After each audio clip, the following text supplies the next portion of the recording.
Championship is presented by Capital One. What's in your wallet?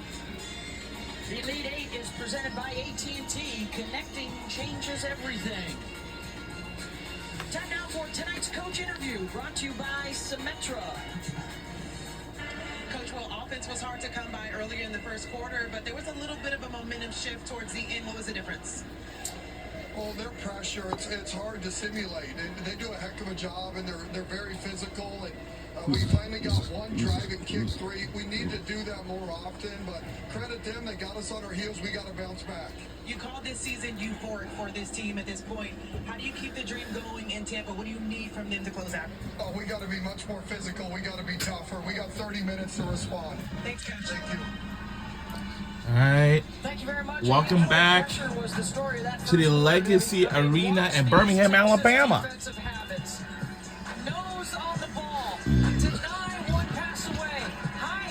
Now, in this quarter, we need to bounce back because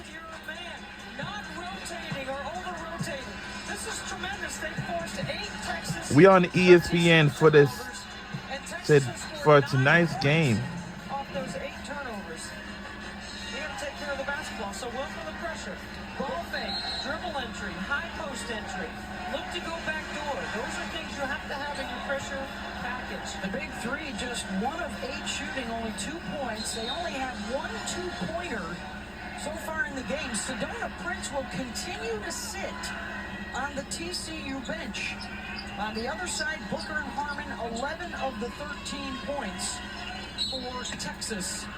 A 10-second violation, a shot clock violation. All right, second quarter is now underway, and here we go. In this quarter, we need to be more physical and bounce back. That's what we need. 3 wide. Oh.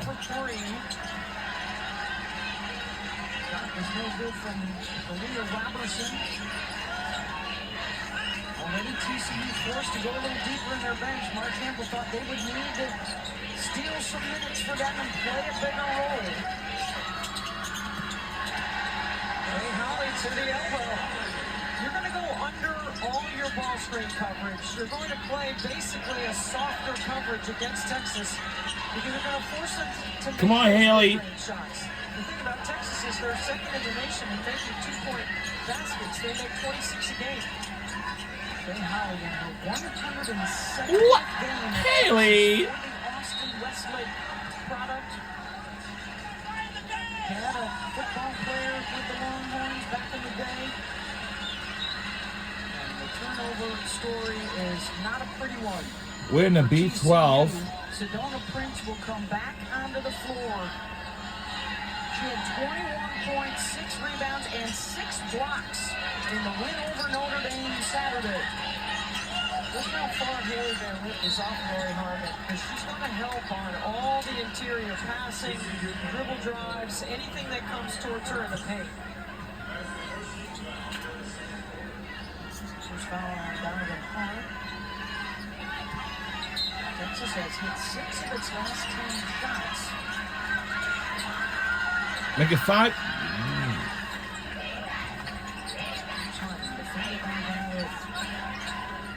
Roy off the bounce into the lane. And Rick may have gotten a piece of that.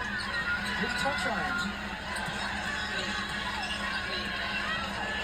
Booker here calling the shots. They'll run the pick and roll. She wants a mismatch on the smaller defender. Booker sees the double, feeds Lee. Good ball faking off the pump. She gets a clean look. How good have these freshmen been in March for Vic Schaefer? Jordan Lee, she has a tremendous three-point shot. She's very good in the mid-range. She's long and athletic on the defensive end. Both these coaches that be so good at figuring out and managing the mismatches, manipulating the switch. Yep. What? Oh, no.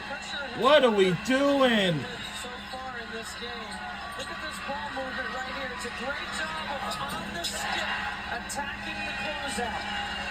See, TCU wants to come with a short closeout. You're not coming out long because you're not guarding the three-point line. So you're playing softer coverage. That jump shot Now we're taking our first time out of the game. We got a 30-second timeout. Under 8 to go here in the first half. We're a spot in the Final Four in a matchup with South Carolina. All right, we got to get ourselves together, guys. We got to do it. We'll be right back on the other side.